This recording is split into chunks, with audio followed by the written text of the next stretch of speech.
Hi, in today's tutorial, I'm going to show you how to see the edit history on the Google Docs website. So first of all, of course, all we need to do, just go and open whatever browser you're going to use to follow this tutorial steps.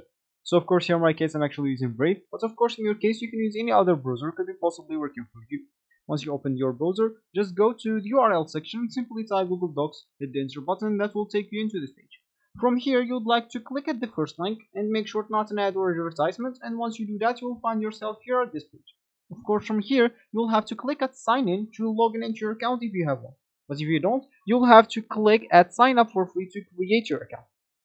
Of course, if you have a Google account or the link into your browser, that will prevent you from doing all the boring steps of creating or even logging in into your account.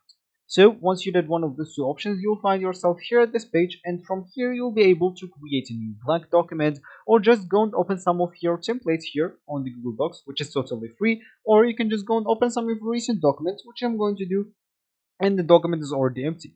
And here you'd like to see the edit history of this document on the Google Docs.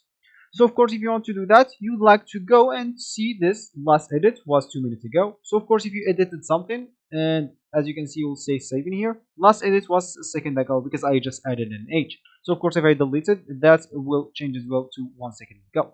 If you want to see the edit history, you can just go and click on that sentence exactly, and as you can see, that will open the edit history for us. Of course, you can see all the versions or just the name versions. Look at whatever you want, and here you can just click at previous versions that's edited, and of course you'll be able to restore it if there is like something you would like to restore. You can actually restore the version or the previous version that is edited already. So this will be actually for this tutorial. I hope you like it. Thank you guys for watching, and goodbye.